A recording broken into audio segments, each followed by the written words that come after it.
परिचय। अरुणा अपने दोस्तों के साथ बाहर खेल रही है। उसे सड़क पर एक ब्लेड पड़ा मिलता है।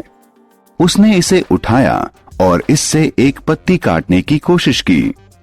उसे पता चले इससे पहले ही उसकी उंगली कट गई। वह अपनी खून बहती हुई उंगली पकड़कर घर के लिए भागी। उसकी मां ने घाव साफ कर उस पर पट्टी बांधी। प्राथमिक उपचार करने के बाद वह अरुणा को चिकित्सक के पास ले गई। इस पाठ में हम प्राथमिक उपचार के बारे में जानेंगे।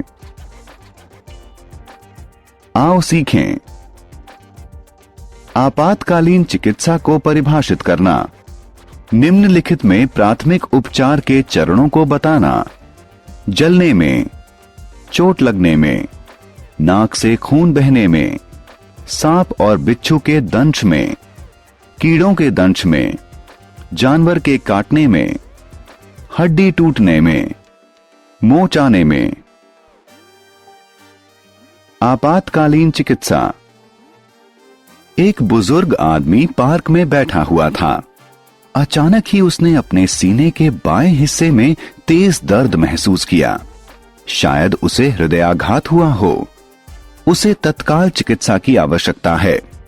किसी रोगी को उसके प्राण या किसी स्थायी घाव से बचाने के लिए दी जाने वाली तत्काल चिकित्सा को आपातकालीन चिकित्सा कहते हैं।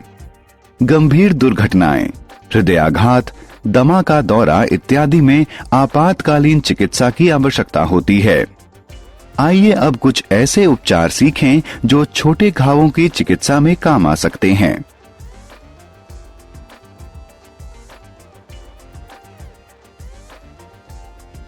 जलने के लिए प्राथमिक चिकित्सा। जलन, बिजली या रसायन जैसे अत्यधिक गर्म पदार्थ के संपर्क में आने से त्वचा पर होने वाला घाव है। जब एक व्यक्ति जलन से पीड़ित हो तो हमें जलन वाले स्थान पर ठंडा पानी डालना चाहिए या बर्फ रखना चाहिए। सूखे कपड़े से साफ करना चाहिए। जलन वाले स्थान पर जीवाणुरोधक मलहम लगाना चाहिए। चोट के लिए प्राथमिक चिकित्सा। त्वचा के कट जाने, फट जाने या उसमें छेद हो जाने से होने वाले घाव को चोट कहते हैं। जब चोट से खून निकले तो चोट को साफ पानी और साबुन से धोएं। जीवाणुरोधक मलहम लगाएं। चोट को पट्टी से ढकें। नाक से खून बहने पर प्राथमिक उपचार। नाक में स्थित रक्त वाहिकाओं के फट जाने से नाक से खून बहने लगता है। नाक से खून बहने पर हमें व्यक्ति को बैठाकर आगे की तरफ झुका देना चाहिए। नाक के नरम हिस्से को अंगूठे और तर्जनी से पकड़कर तब तक बंद रखना चाहिए जब तक खून बहना बंद न हो जाए।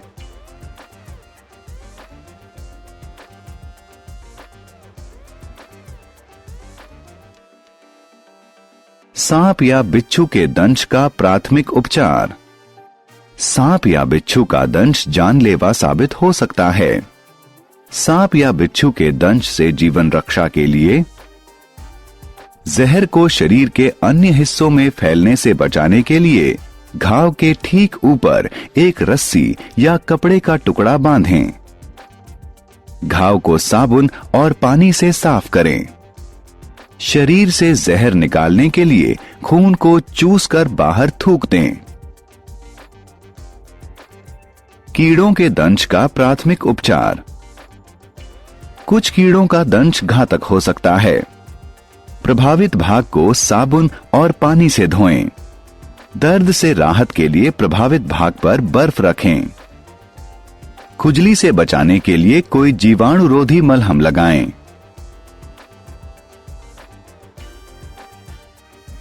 जानवरों के काटने पर प्राथमिक उपचार। कभी कभी जानवरों का काटना बहुत गंभीर हो सकता है। कुत्ते या बंदर के काटने से रेबीज हो सकता है। किसी जानवर के काटने के बाद हमें साफ कपड़े से जानवर की लार को साफ करना चाहिए। घाव को साबुन और पानी से अच्छी तरह साफ करना चाहिए।